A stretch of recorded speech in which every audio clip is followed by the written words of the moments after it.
Welcome to Whispers of Wisdom, where every story hides a secret waiting to be told.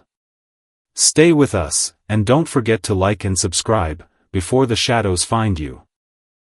The HOA's biggest mistake.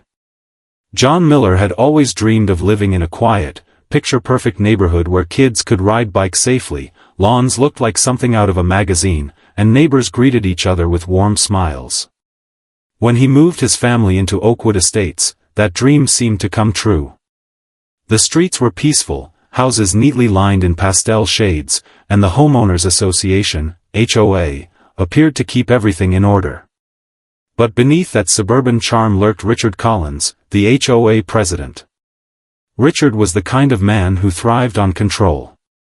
He didn't just enforce the rules, he weaponized them.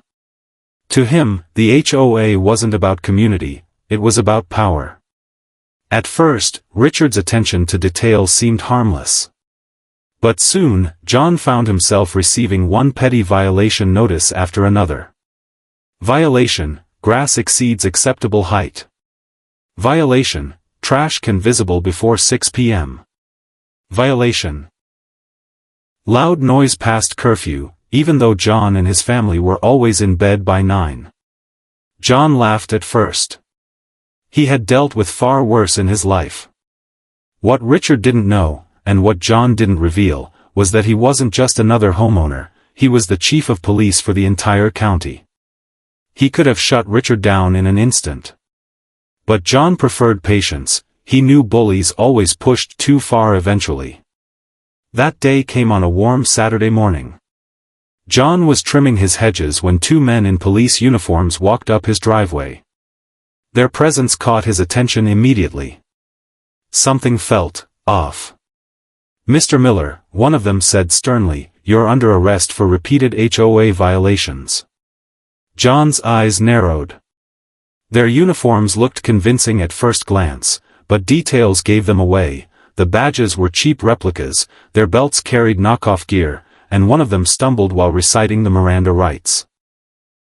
Across the street, Richard stood proudly with his arms crossed, smirking as if he had finally won. Neighbors peeked from behind curtains, whispering, gasping at the sight of John being arrested. John raised his hands, playing along.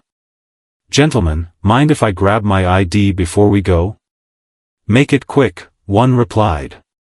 John stepped inside, but instead of his wallet, he came back with his real badge, the one that identified him as chief of police. "Before we go any further," John said calmly, holding it up, "you should probably know something." The fake officers froze, their confidence draining instantly. Richard's smirk faltered. "I'm Chief John Miller, County Police Department." "Which means you two just committed felony impersonation of law enforcement." The color drained from their faces. Richard's expression shifted from arrogance to panic. Within minutes, real squad cars roared into the neighborhood.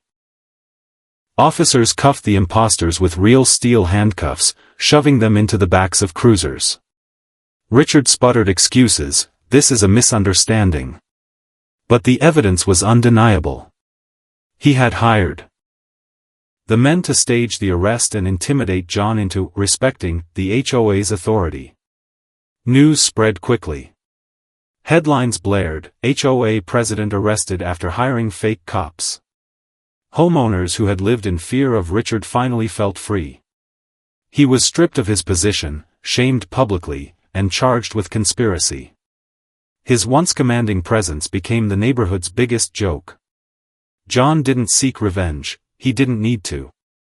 Justice had spoken louder than he ever could. His neighbors began to see him in a new light, not just as a fellow resident, but as someone who truly stood for fairness. Weeks later, John sat on his porch sipping coffee as neighbors passed by, waving warmly. One laughed, "Chief, never thought I'd see our HOA president arrested right on his own street." John smiled. "That's the thing about power, it's not meant to control people. It's meant to protect them." From that day forward, Oakwood Estates flourished again. Families felt at peace, kids played freely, and the shadow of Richard's petty tyranny vanished. And John Miller, the chief of police, finally enjoyed the very thing he had moved there for, a home filled with peace, justice, and true community.